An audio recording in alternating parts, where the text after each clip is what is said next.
Boa tarde a todos, fala criminalistas. Estamos aqui em mais um encontro, mais um programa do nosso Fala Criminalista, trazendo sempre os bastidores da advocacia criminal, os temas que realmente importam para o advogado criminalista, o advogado e a advogada criminalista. E hoje a gente vai falar sobre visual law, né? Como é que estão sendo feitas as nossas petições criminais, o que é importante a gente considerar quando a gente fala do peticionamento na esfera criminal. Por muito tempo, eu não tive, eu não desenvolvi uma percepção para o peticionamento no âmbito criminal. Eu não tinha essa preocupação nas petições que a gente fazia aqui no escritório. Às vezes a gente fazia petições, já cheguei a fazer uma resposta à acusação contendo 100 folhas, 100 páginas e uma resposta à acusação, e achando que estava sendo o máximo, que estava abalando, que estava mostrando conhecimento, desenvolvendo uma tese, uma resposta à acusação de 100 folhas. E depois eu verifiquei que isso não é importante. O importante é você transmitir para o leitor, e aí o leitor é o julgador, a tese que você precisa que seja reconhecido, mas de uma forma objetiva. Porque hoje, quando a gente vai produzir algum material, algum conteúdo, principalmente as petições que a gente protocola, a gente tem que se preocupar muito com o leitor, né? Se preocupar. Ora, veja bem, se você vai analisar uma petição, se fosse você acharia interessante, seria legal você ler uma petição com 100 páginas? Será que isso seria produtivo? Imagine um juiz, imagine um desembargador, imagine um ministro que tem diversos processos para poder analisar. Vocês acham que eles têm o tempo suficiente para analisar todos esses pedidos, e pedidos que são feitos muitas vezes em petições com 50, 100 páginas? Então, a partir daí, eu passei a ter uma preocupação aqui no escritório de como a gente redigir uma petição que a gente seja capaz de organizar as nossas ideias relacionadas àquelas teses que a gente está abordando, e principalmente transmitir clareza, né? Uma petição objetiva, uma petição bem elaborada, que a gente consiga transmitir em um menor número de páginas possíveis, em respeito ao leitor, aquilo que a gente quer trazer como tese, e principalmente que isso seja capaz de convencer o julgador a reconhecer aquela tese que está sendo trazida, que está sendo buscada. E hoje, no programa de hoje, eu fiz questão de trazer dois advogados, jovens advogados mais brilhantes, que é o doutor Jonathan e a doutora Laura, que fazem parte aqui do nosso escritório, Oséias Rodrigues e Nogueira, são advogados associados, e eles são os responsáveis hoje pelo peticionamento do nosso escritório. É claro que a gente tenta dar as diretrizes, tenta reuniões todo dia para sempre desenvolver a melhor tese. Essa semana a gente estava assistindo uma aula exatamente sobre isso, visual law, como desenvolver uma petição de forma organizada e principalmente transmitindo clareza naquilo que você está fazendo, naquilo que você está produzindo. E eu vou chamar agora o Dr. Jonathan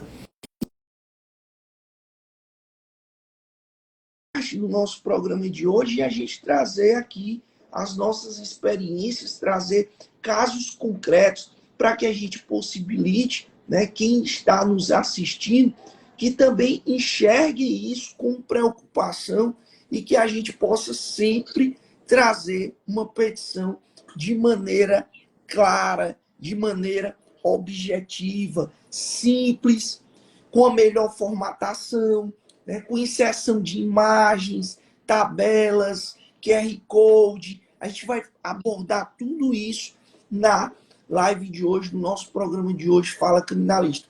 Boa tarde, doutor Jonathan. Boa tarde, doutora Laura. Sejam todos bem-vindos e obrigado por estarem aqui compartilhando as experiências de vocês, os nossos casos concretos aqui, vivenciados no escritório.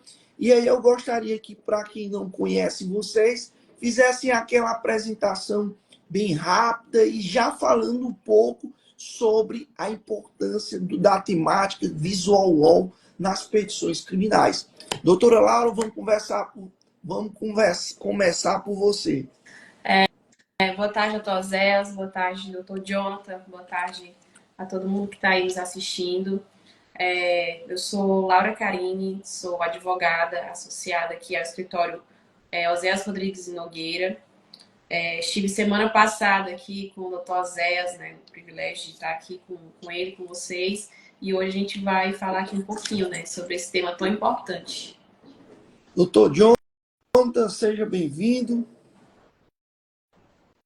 Boa tarde, doutor Zé, muito obrigado. Eu que agradeço o convite. Boa tarde a todos que estão assistindo a gente. Para mim é um grande prazer. Eu também já participei do programa, aqui já tive o privilégio de participar do programa sobre a execução penal, né? Sobre a análise que a gente tem que levar em consideração. E hoje a gente vai falar sobre esse tema de tamanha importância para o peticionamento na seara da advocacia, não somente criminal, mas de um âmbito geral, que envolve também a capacidade de persuasão e de retenção de informações através da petição, que é a oportunidade, né, que o advogado tem de manifestar todas as suas pretensões e trazer todas as informações que são de relevância para o direito do cliente. Exatamente. Então, também sou advogado associado aqui ao escritório e atuo no setor criminal, juntamente com a doutora Laura Carine. Beleza, tranquilo. Então vamos logo para o que de fato nos interessa. Gente, quando se fala em Visual Law, a ideia que vem, né, é de que você tem que fazer aquela petição bonita, aquela petição que a imagem seja uma imagem bonita, utilizando a melhor fonte, né, e a formatação daquela petição. Mas essa questão, essa história do Visual Law é algo muito mais complexo, né? Não é só existir uma formatação bonita, não é só existir ali uma petição que seja visualmente bonita, visualmente interessante, mas principalmente você conseguir fazer uma petição que seja uma petição organizada e que traga clareza. E é para isso, e é por isso que você precisa desenvolver um texto que seja um texto simples, um texto objetivo, com a melhor formatação, né, com inserção de imagens, tabelas, vídeos, linhas do tempo, quadros comparativos, ícones, fluxogramas, enfim. Tudo isso está relacionado ao desenvolvimento de uma petição que consiga convencer o leitor daquilo que você está trazendo, né, do contexto que está sendo trazido dentro daquela petição. E aí é importante também a gente fazer aqui, trazendo aqui para a realidade do júri. Hoje nós temos a preocupação no júri de sempre fazer um trabalho pautado, se utilizando com infografias, com figuras, né, com situações que possibilitem os jurados entender de fato ali o que a gente está arguindo como tese defensiva. E a gente vem utilizando isso constantemente, né, dentro dos nossos júris. E eu queria que você falasse um pouco, Jonathan, de quais são as ferramentas que a gente tem utilizado no júri, dentro do PowerPoint, das animações que a gente vem trazendo dentro, né, do PowerPoint, dentro dos slides que a gente vem produzindo no PowerPoint. Eu queria que tu falasse um pouco sobre a importância da gente desenvolver slides no PowerPoint, das animações, de como possibilitar ali, de proporcionar que aqueles slides sejam visualmente bonitos para convencer o jurado da tese, né? Trazendo ali uma linha do tempo, principalmente no que a gente vai tratar dentro do júri, né? O início, o meio, o fim, fazendo toda essa correlação. E eu queria que tu explicasse um pouco como é que a gente faz os slides aqui, né? As infografias dentro dos júris que a gente costuma fazer aqui no escritório.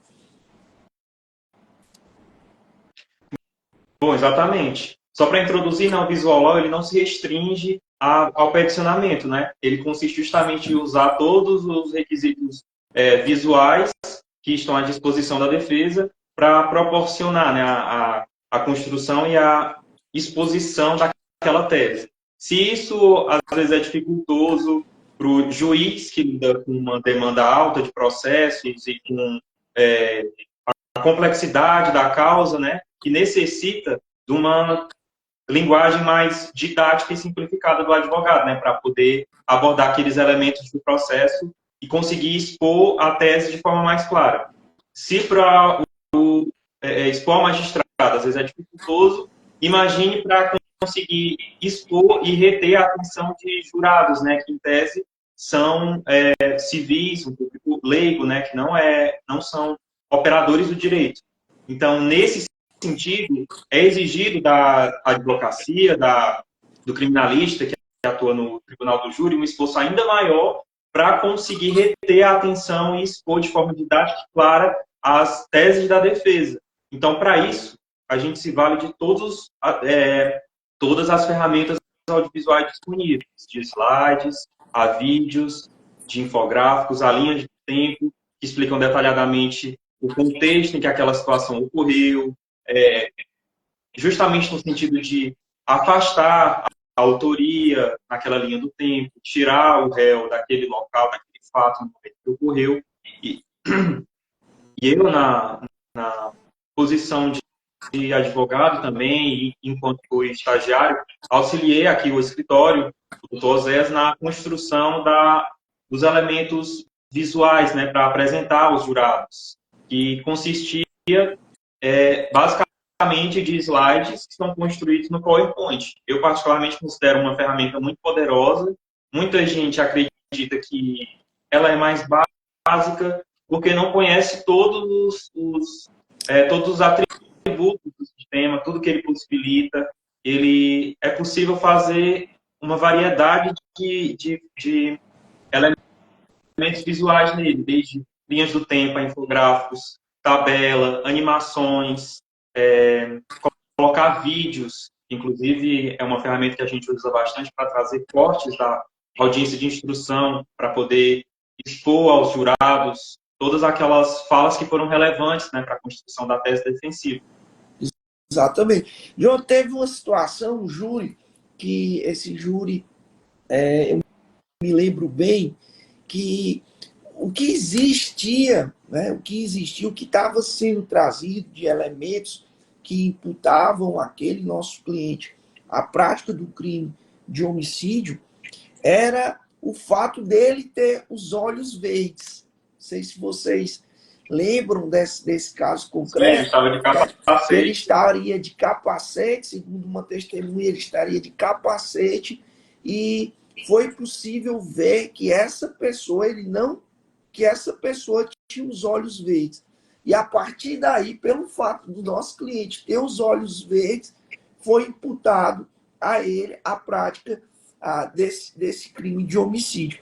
Interessante que quando a gente começou a fazer os slides, a gente fez o seguinte: o que é que sempre a gente costuma fazer?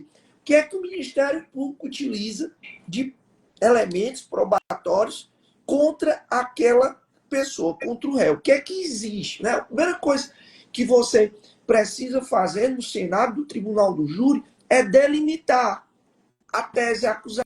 acusatória. O que é que a tese acusatória se utiliza para justificar a condenação do teu cliente? E aí a gente vai delimitar essa tese acusatória daquilo que o Ministério Público vem trazendo, os elementos trazidos por ele para justificar a condenação do teu cliente. Nesse caso específico, um dos elementos trazidos pelo o Ministério Público, na sua hipótese acusatória, era o fato dele ter os olhos verdes. Só que a testemunha tinha dito que a pessoa que teria chegado ao local, né, e que teria cometido o crime, ela percebeu que ele tinha os olhos verdes. E a gente indagou. Ele estava com um capacete, utilizando capacete, porque essa pessoa teria chegado de motocicleta, numa bis rosa. E ainda era à noite, Vocês, né, doutor Zé? era à noite. Era à E a noite. gente perguntava como é que era a iluminação, se era a iluminação era boa no local, a gente fazendo todos esses questionamentos. E aí a gente começou a traçar ali a nossa tese defensiva a partir dos elementos utilizados pelo Ministério Público dentro da hipótese acusatória. E aí o primeiro ponto tratado pela gente no júri foi os olhos verdes, né? O sujeito tinha os olhos verdes. O sujeito, segundo a testemunha, tinha os olhos verdes. E o nosso cliente tinha os olhos verdes.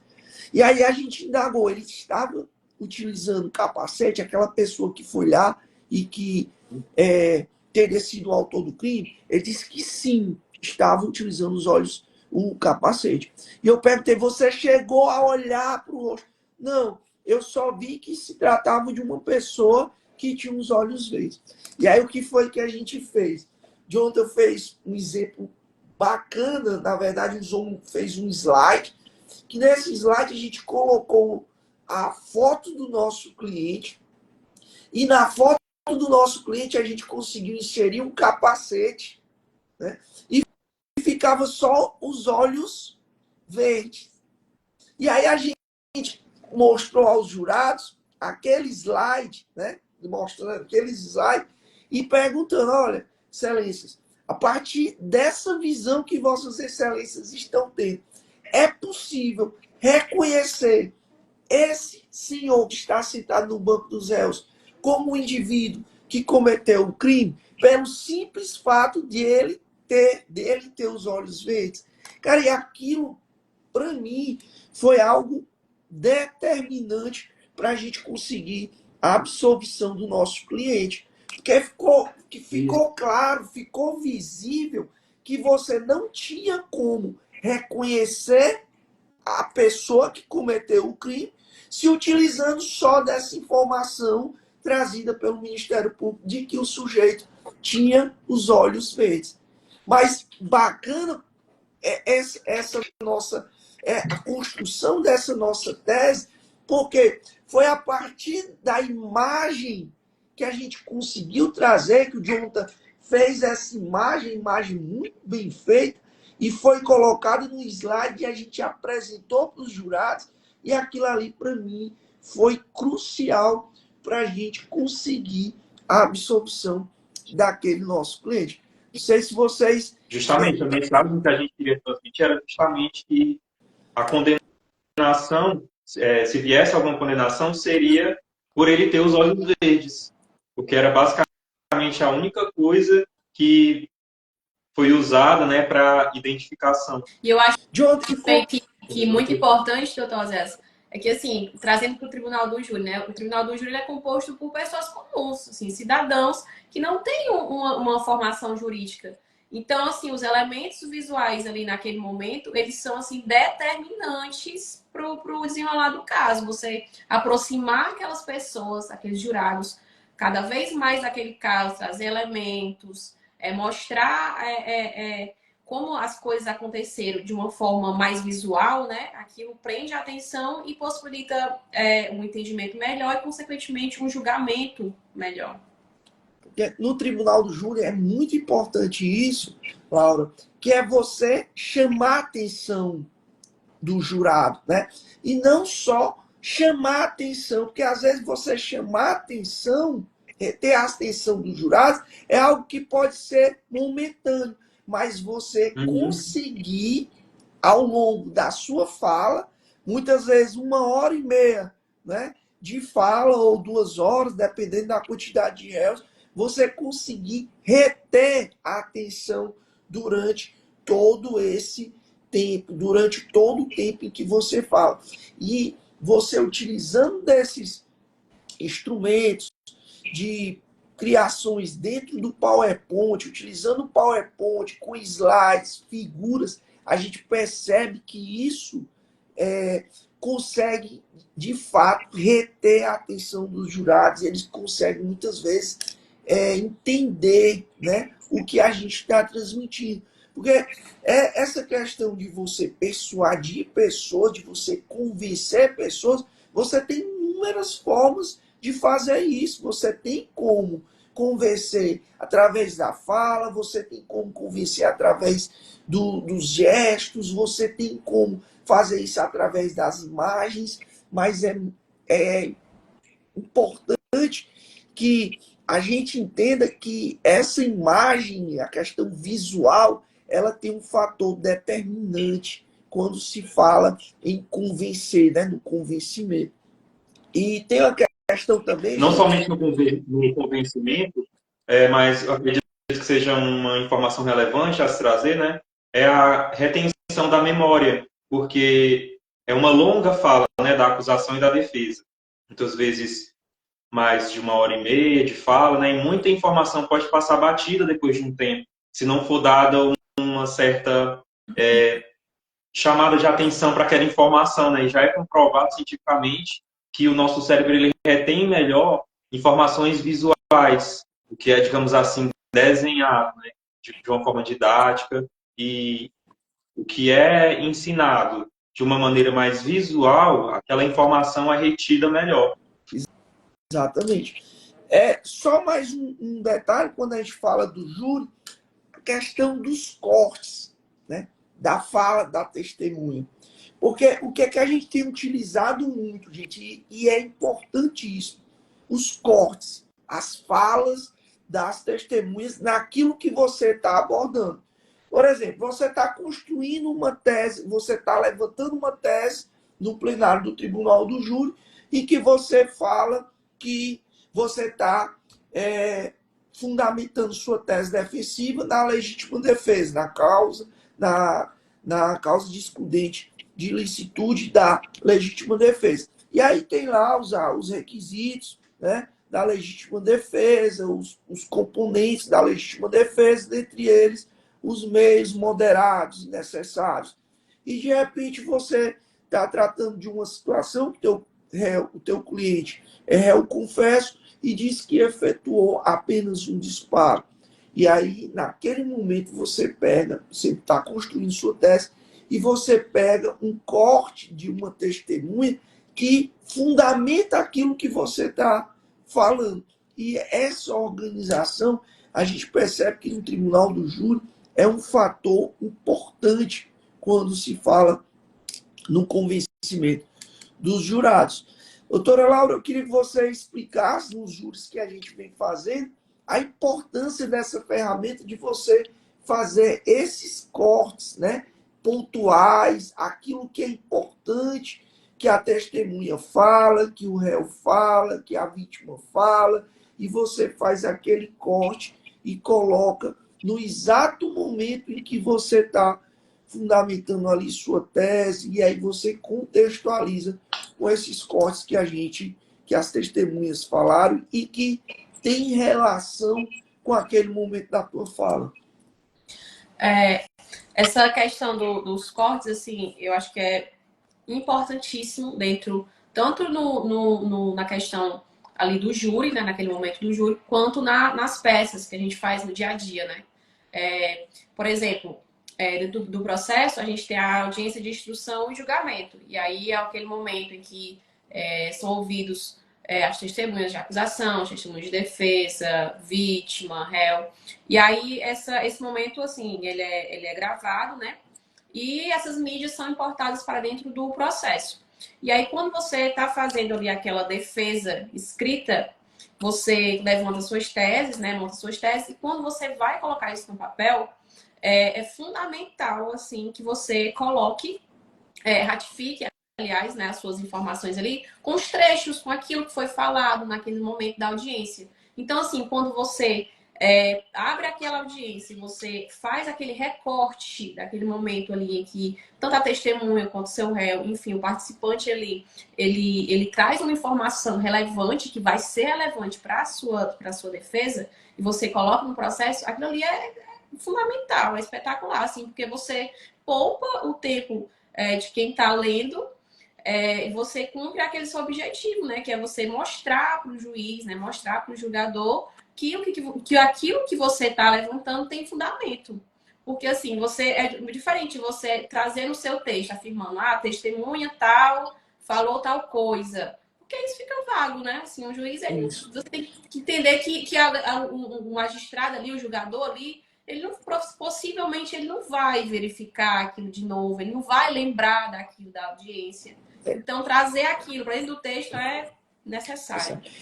Pronto, você falou um dado importante, porque o que é que acontece? Antes das petições, a gente estava construindo petições em que a gente escutava o que a testemunha falava e a gente colocava na petição lá, no minuto tal a tal, a testemunha esclarece e tal, e aí a gente contextualiza aquilo que foi dito pela testemunha. E na reunião dessa semana, o que foi que a gente decidiu?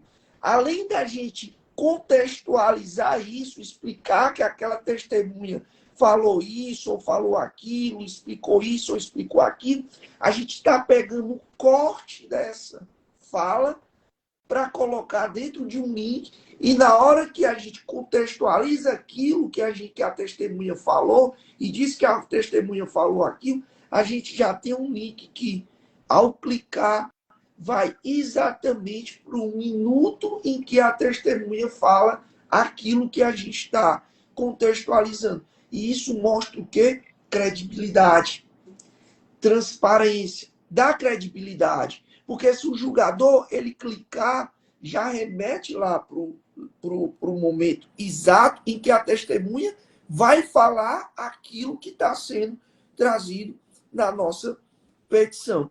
Jonathan, e explica para a gente, tem muita gente que tem dúvida, como é que eu posso fazer esses cortes, quais são as ferramentas que podem ser utilizadas para ser feitos aí os cortes, que ferramentas a gente vem utilizando hoje para os cortes, explica aí para a gente. Bom, existem muitas opções, né, de editores de vídeo que podem fazer esses cortes, e inclusive muitos online, né, que você não precisa nem baixar para conseguir usar dessas ferramentas. Tem o Video Cutter, que é um serviço online, né, que você pode subir o vídeo, colocar a minutagem de início e fim e baixar aquele corte. Tem também o Qt Video App, que está disponível na loja de aplicativos do próprio Windows. Você vai lá, todo mundo que utiliza o sistema Windows dispõe dessa Microsoft Store, que é a loja de ferramentas, e inclusive esse aplicativo é gratuito, que é só baixar, e ele é exclusivo para realizar esses cortes. Bacana. Quanto a isso, para incluir na petição, é só subir no Drive, gerar o link e colocar o link na petição. Bacana. Pode repetir aí o nome desses programas para as pessoas que estão nos assistindo aí, para quem quiser anotar, para depois utilizar para fazer os cortes, né, dos vídeos que são produzidos na audiência. Poderia só repetir? Perdão? Poderia só repetir, John, os dois programas que você... Estou aqui. Você poderia só repetir os dois programas que você acabou de falar para fazer cortes? Pronto. Tem um serviço online que não é nenhum programa. Você consegue utilizar no próprio navegador, digitando lá o site do Cutter Video Online. Se você colocar no Google, né, aparece alguns serviços. Esse é o melhor, Cutter Video Online.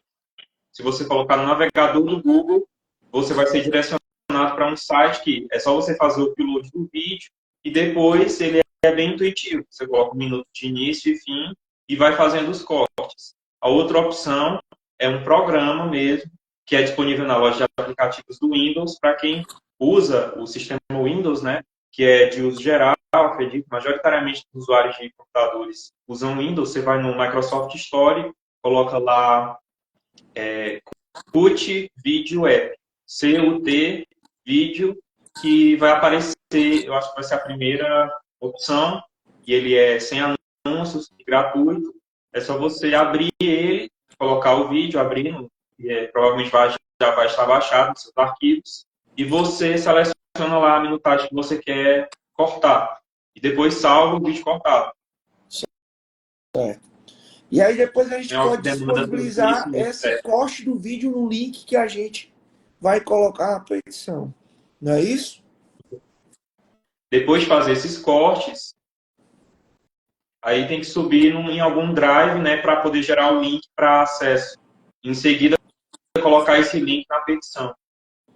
Beleza. E a gente também faz isso no tribunal do júri, né? No tribunal do júri, quando você está nos debates orais e você vai estar falando ali, está explicando a sua tese, e aí, conforme veremos agora, que a testemunha XYZ acabou de falar e a gente vai e apresenta os E é muito pontos. importante também para ressaltar contradições, quando a gente contrapõe falas de testemunhas com declarações que ela tinha prestado na delegacia, outras provas dos autos que contradizem, né?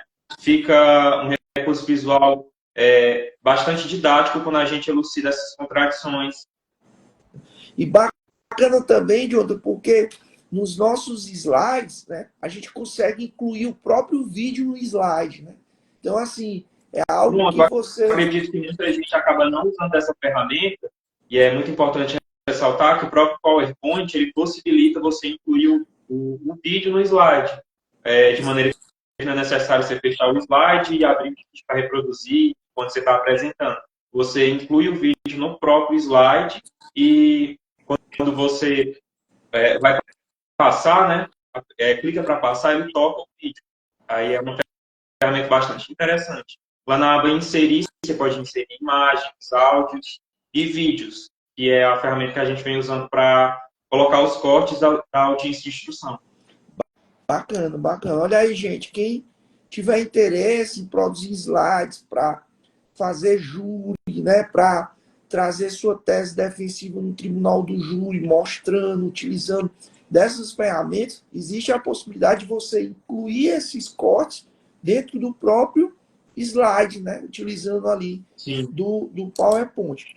Doutora Laura, teve um caso concreto aqui no escritório que, inclusive, a gente conseguiu, após a apresentação da defesa preliminar no âmbito de um crime de tráfico de drogas, a gente conseguiu a desclassificação do crime de tráfico, né, de drogas, da Lei 11.343, para o crime do artigo 33 para o artigo 28, ou seja, essa desclassificação para o crime de uso.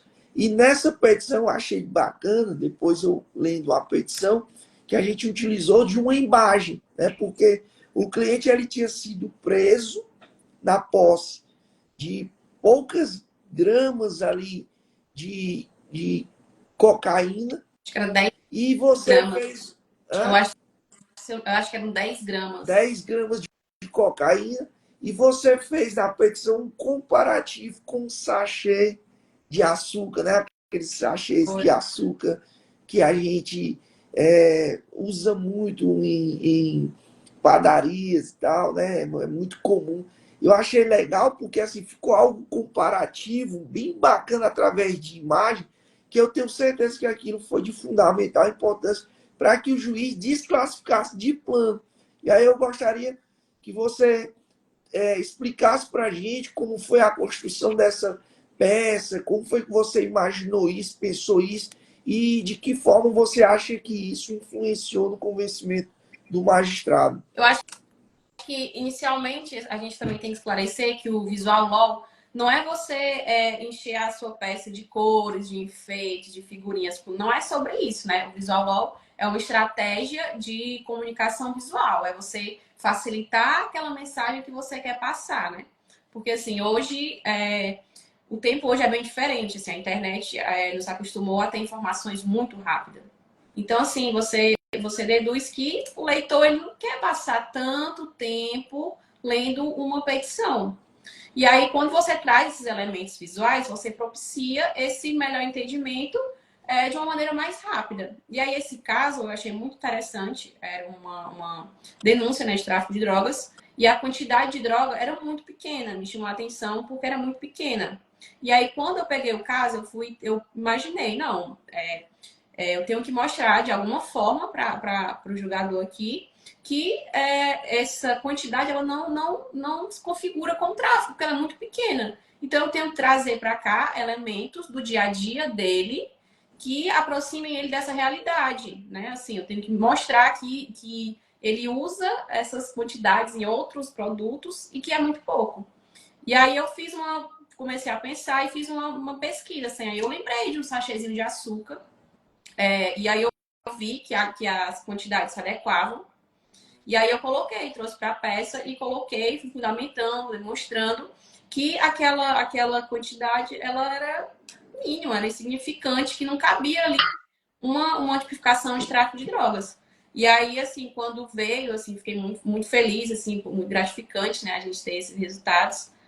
Acho que isso é de suma importância a gente fazer nas peças, porque isso demonstra também que você está dando atenção para o seu caso, para o seu cliente, e que você está preocupado mesmo ali de certa forma, solucionar o caso, né? Então, assim, eu acho que o diferencial mesmo é isso, é você aproximar o caso concreto ali da realidade de quem está lendo aquela peça.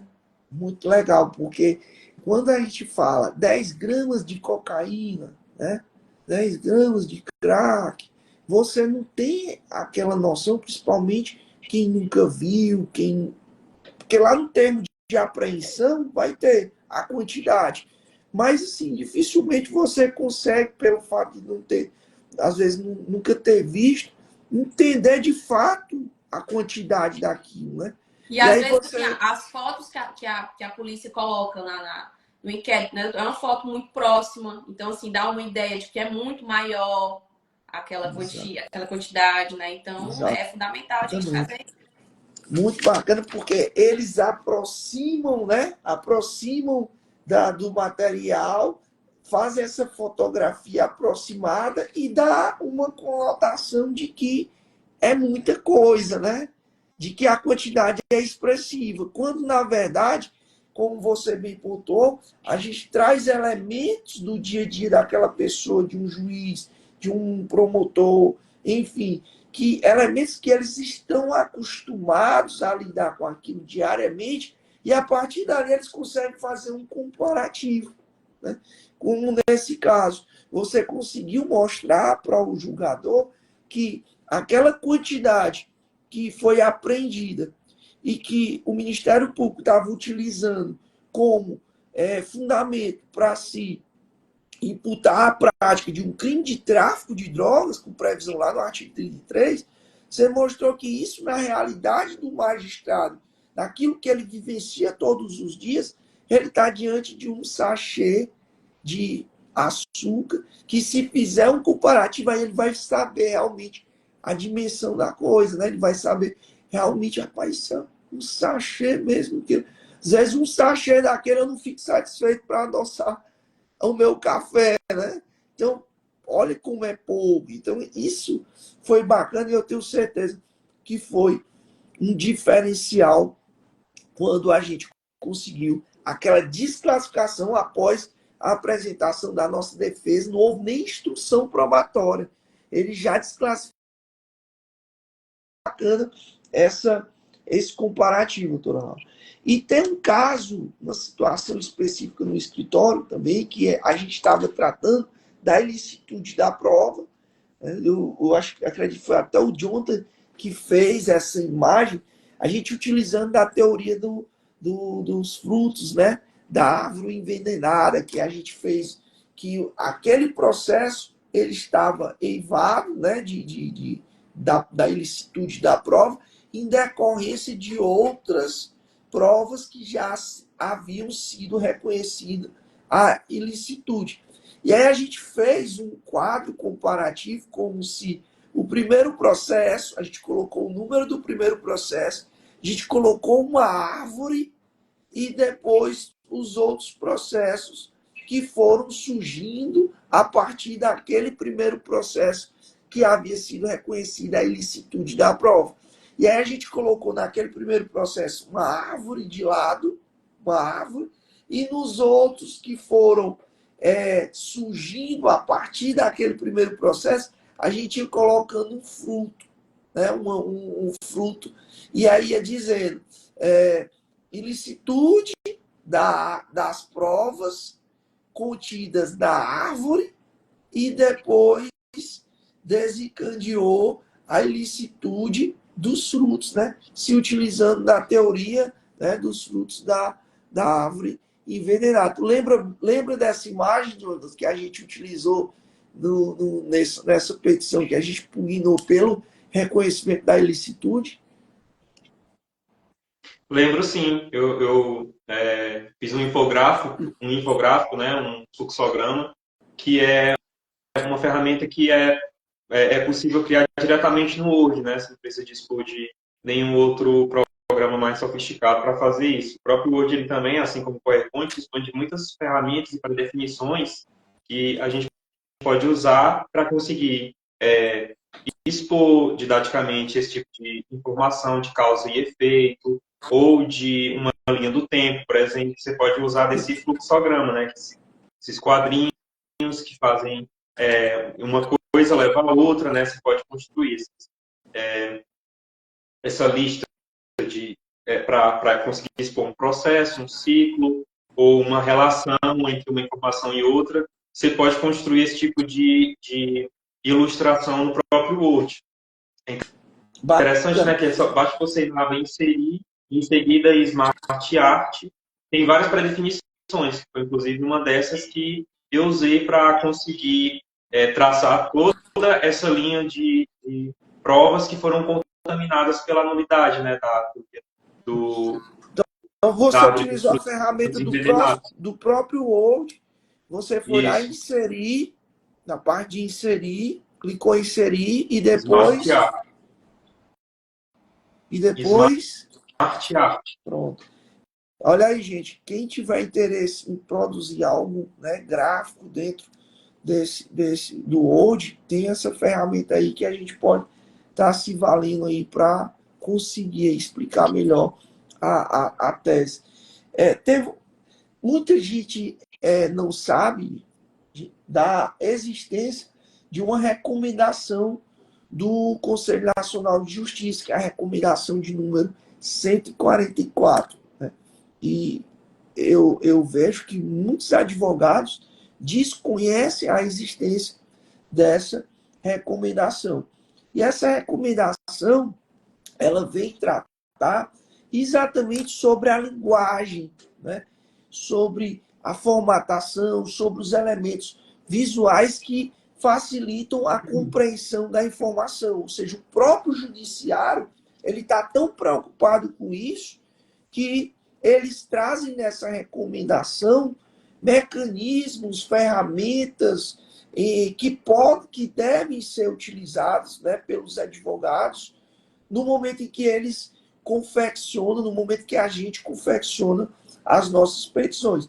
E aí é interessante porque o artigo 1º da recomendação, número 144, disciplina recomendar aos tribunais e conselhos a utilização de uma linguagem simples, clara, acessível, com uso, sempre que possível, de elementos visuais que facilitem a compreensão da informação. E é tudo isso que a gente vem explicando aqui na live de hoje. Uma comunicação simples, clara, acessível, com elementos visuais que facilitem a compreensão da informação.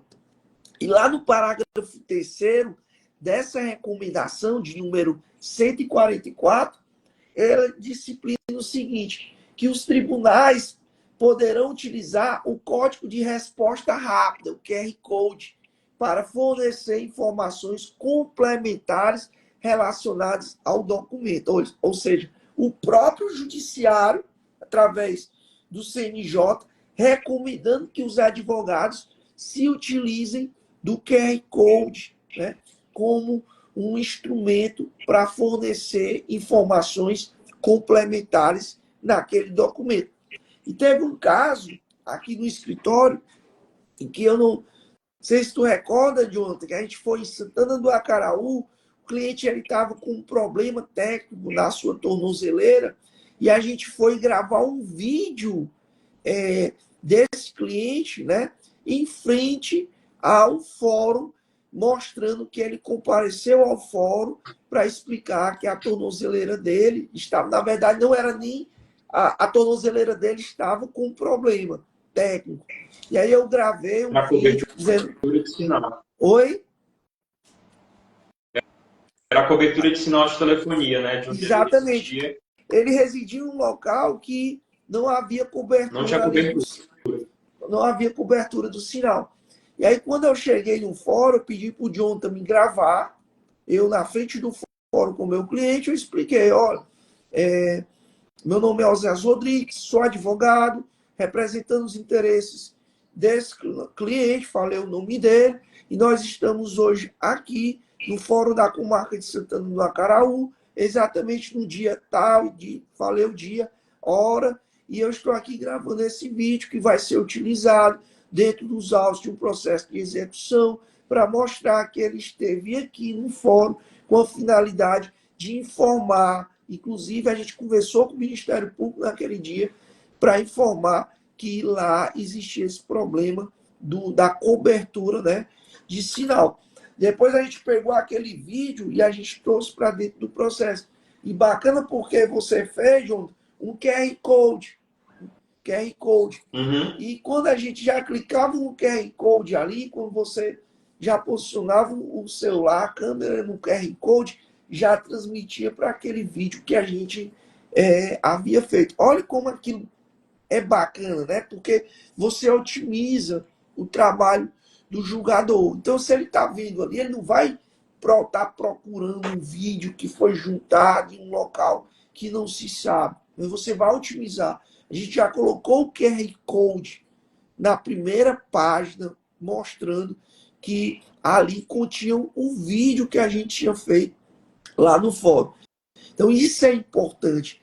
O que hoje, eu já vi advogados que fazem a sua peça, né, e eles já estão deixando um QR Code onde o próprio advogado faz um vídeo explicando de maneira resumida como se ele estivesse despachando com o julgador. Ou seja, em 3, 5 minutos, em 5 minutos, ele faz um resumo de tudo aquilo que ele está produzindo dentro da sua peça, às vezes uma peça de 30, 40 páginas, e ele consegue em 5 minutos fazer um resumo de tudo aquilo com vídeo e já coloca lá, na própria peça, como se ele estivesse falando para o magistrado. Acho que é importante destacar, né, Tosés, que isso é uma questão de celeridade processual e que auxilia tanto todas as partes do processo, assim, tanto aos advogados, como o MP, como os servidores, como o magistrado, porque você traz ali aquelas mídias do processo, aquele material de forma muito simplificada, o QR Code, o servidor, o advogado, a pessoa que está ali, escaneia ali rapidinho, já tem acesso, já pode dar seguimento ao processo, né? Exatamente. E isso é legal. É uma ferramenta que você utiliza, que são poucos os advogados que fazem isso. E no final vai surtir um efeito positivo. O juiz pega aquela peça com aquele QR Code. Quando ele clica no QR Code, o advogado falando como se estivesse ali na frente dele ali, falando para ele, como se estivesse pessoalmente falando para ele sobre a construção da sua tese, da sua petição, com a finalidade de convencer o magistrado. E é legal isso porque eu já vi uma situação de um juiz falando o seguinte, um mandado de segurança. Mandado de segurança, você utiliza o mandado de segurança para garantir um direito líquido e certo. Não é isso? Direito líquido e certo. E nessa petição, o advogado tinha feito uma petição de quase 70 folhas. Um mandado de segurança de 70 folhas. E o juiz indeferiu a liminar. E aí, assim, praticamente, qual era o fundamento do indeferimento? Ora, se eu estou diante de um direito que é líquido e certo, eu vou precisar de 70 folhas para mostrar um direito que é líquido e certo? Faz sentido isso? Ou seja, o advogado falou tanto que ele prejudicou o direito líquido e certo, achando que falar, achando que escrever muito é sinônimo de conseguir o reconhecimento da tese dele. E foi o inverso. Ele escreveu tantas páginas, que aquilo prejudicou o reconhecimento do direito do cliente dele. Por quê? Porque o juiz entendeu o seguinte: se ele precisou de 70 páginas para dizer que o direito dele era líquido e certo, com certeza o direito dele não era líquido e certo, pelo fato de ele ter precisado dessas páginas todas. É por isso que a gente precisa repensar como é que estão sendo feitas as nossas petições. E aí eu tenho batido muito hoje no escritório e tenho chamado muito a atenção do nosso time para isso, né? Para a forma como a gente está construindo as nossas petições, porque isso pode, de uma certa forma, prejudicar muitas vezes o reconhecimento do direito que a gente busca para o nosso cliente. Você fazer um habeas corpus de 30 páginas, de 40 páginas, Oséias, mas é importante, porque eu não consigo contemplar todas as teses em poucas páginas. Gente, o que acontece muitas vezes é que a gente percebe que dentro da petição existe sempre algo repetitivo.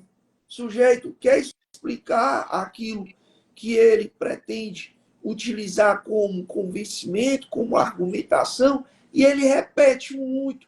Ele fala em um parágrafo aquilo que já seria suficiente para convencer o magistrado, ou para, pelo menos, fazer que o magistrado entenda a tese dele, e ele constrói mais 2, 3 parágrafos, reforçando aquilo que ele já falou, de maneira desnecessária. Outro ponto importante é que eu tenho batido demais nisso. Gente, primeira e segunda folha, a gente tem que fazer um resumo daquilo que a gente pretende que reconheça dentro da nossa petição. Não adianta eu pegar uma petição com 30 folhas e colocar o que é mais importante na metade da petição. Pode ser que a pessoa, o leitor, ele não chegue nem na metade da petição. Então, é importante que você, quando faça a sua petição, você consiga, na primeira e na segunda folha, já resumir tudo aquilo que você está buscando, toda a tese que você está construindo na sua petição.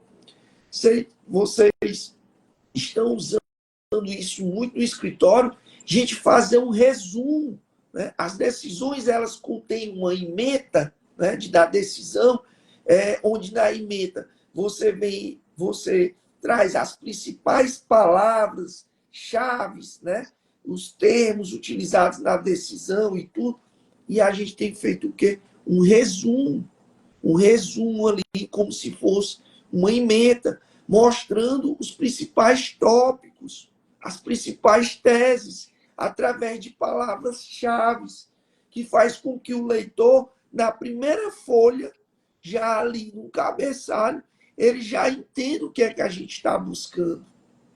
Aquilo já chama a atenção dele. Olha, ele está falando de uma ilicitude da prova, em razão da quebra da cadeia de custódia. Então, ele já sabe que eu estou alegando isso. Outro ponto interessante na construção das petições, trabalhar tópicos.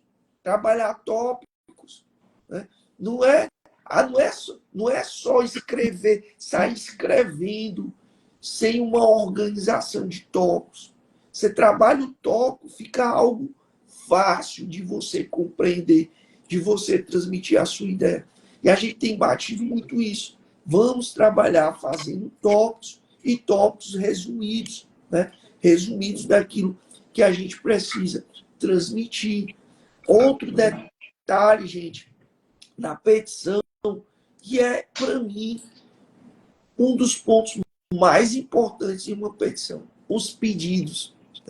Tem gente que tem uma petição brilhante, faz uma petição brilhante, mas não faz um pedido que contemple tudo aquilo que ele vem tratando na sua petição. E aí, por que é importante? Olha, vejam bem, você é julgador que vai julgar diversos processos. Imagine você ou a equipe como um todo de um gabinete. Se você pega uma petição em que você, logo na primeira página, traz um resumo com os principais tópicos, com palavras-chave daqueles tópicos, você já sabe o que é que aquela petição quer transmitir. 2, você, nas 2 primeiras páginas, consegue, de uma forma resumida, sintetizada, transmitir tudo aquilo que você busca ser reconhecido naquela petição. Você faz uma petição em que você trabalha toda a sua construção de teses através de tópicos, você já consegue chamar a atenção do leitor. E, por fim, você faz um pedido que seja um pedido capaz de contemplar tudo aquilo que você traz na sua petição. É importante para que você consiga um resultado positivo. E o que mais a gente tem trabalhado aqui no escritório e chamado a atenção para isso é o fato da gente fazer petições no menor número de páginas possíveis. Antes eu tinha uma ideia totalmente diferente disso, mas eu tenho visto muitos juízes, muitos desembargadores, muitos ministros falando sobre isso, né? Praticamente reclamando sobre a quantidade de páginas que estão sendo utilizadas, né, nas petições. E aí o que acontece? Muitas talvez não são nem lidas, né, essas petições. E aí eu queria que vocês falassem um pouco sobre isso, né, já fazendo as considerações finais aí para a gente poder finalizar o nosso programa de hoje. Vamos lá, Laura? Eu acho que a gente sai com uma ideia muito errada assim, da faculdade, de que escrever muito é benéfico para o processo, né? Isso, assim, eu acho que é uma coisa enraizada na nossa faculdade de Direito, assim. Isso que você vê muito isso nas aulas, que escrever muito, trazer muito conteúdo, isso é positivo. Também, às vezes, escrever é difícil. Só que não, né? O direito, você precisa facilitar a vida daquelas pessoas, assim. Tanto as pessoas que você está lidando, no caso, seus clientes, quanto as pessoas para quem você está direcionando aquelas peças, né? Então, assim, acho que é fundamental que todo advogado hoje, todo jurista, ele tenha consciência da importância de facilitar essa comunicação e fazer isso através de elementos visuais, né? Assim, como a gente trouxe aqui hoje, é muito importante e é um diferencial muito grande, porque você, infelizmente, isso ainda não é muito visto, né, doutor Zé? Assim, você vê que a gente estuda muito para fazer isso, a gente pesquisa muito. É um trabalho bem maior, dá muito mais trabalho, assim, para você fazer essa construção, mas tem um retorno. Você percebe, assim, que suas peças são mais vistas. Você vê que quando você trabalha isso, dos pedidos, que foi uma coisa, assim, para mim, sensacional, que você que ensinou até pra gente quando você trata bem ali seu pedido, explica no seu pedido aquela sua demanda que você trouxe no corpo da peça, isso faz com que o leitor ele entenda lá no final novamente tudo que ele leu, ele saiba o que você está pedindo, né? Então eu acho assim que essa ferramenta, né, esse método Visual ele veio para somar mesmo assim e para facilitar a vida dos advogados, dos servidores, dos magistrados, enfim. É algo que a gente, advogado, não tinha essa preocupação antes, né? A gente não parava, a gente não se atentava para isso. E é tão importante isso, né, que a gente já tem que começar a repensar, né? Como é que eu estou fazendo essas minhas petições? Será que elas estão atingindo o objetivo, né, que a gente almeja ali dentro da construção da nossa tese? Então, isso é muito importante, né? Não é a quantidade de páginas, Exatamente. mas é como você constrói a Qualidade, sua né? a qualidade, né? A forma como você constrói a sua petição. E aí, Jonathan, Exatamente. Você pode também fazer aí suas considerações finais, Jonathan?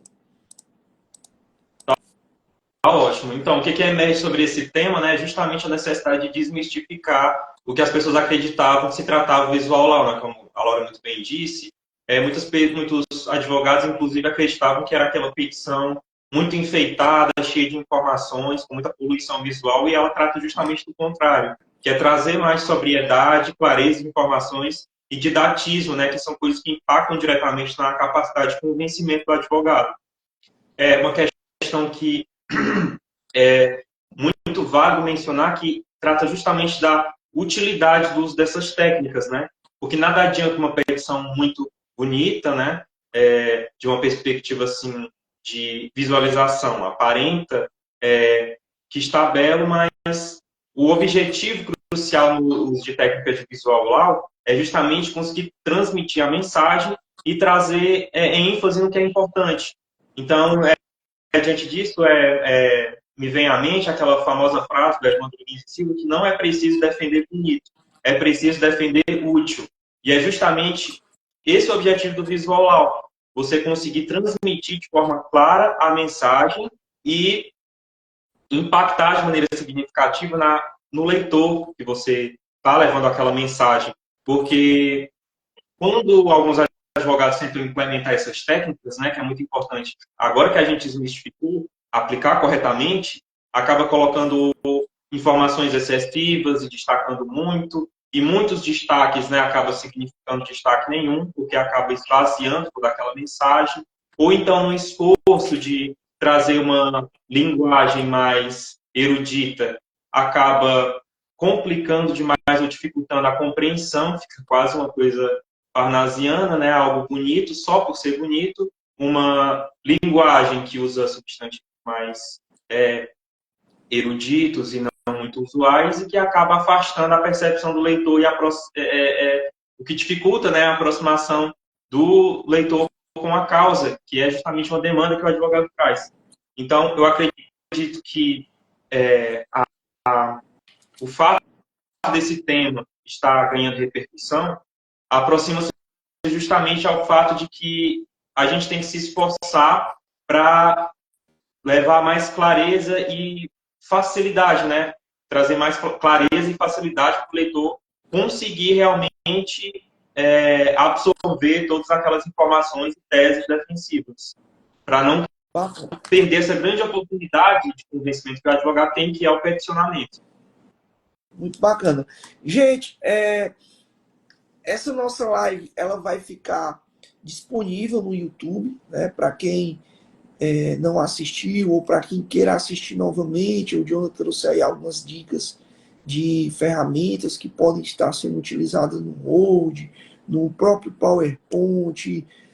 A gente falou da recomendação número 144. Então, se você tem interesse em assistir essa live, ela vai ficar disponível no nosso canal no YouTube. Vamos subir essa live para o nosso canal no YouTube.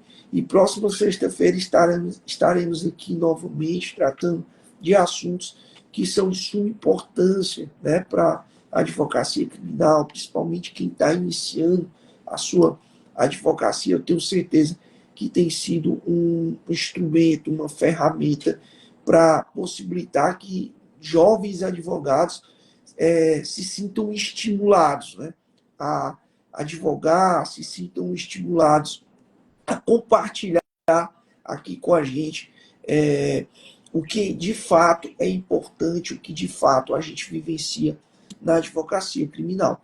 E se você... Com certeza, é uma grande oportunidade de compartilhar Verdade. conhecimentos. E se você tem interesse que a gente traga algum tema, se você tem alguma sugestão, pode mandar aí mensagem no nosso direct, que com certeza a gente vai atender aí essa demanda, a gente vai atender, certo? Sempre trazendo temas que de fato vai possibilitar, potencializar, na verdade, a advocacia de vocês. Forte abraço, que Deus abençoe a todos e até o nosso próximo encontro na sexta-feira, sempre a partir das 17 horas. Até mais.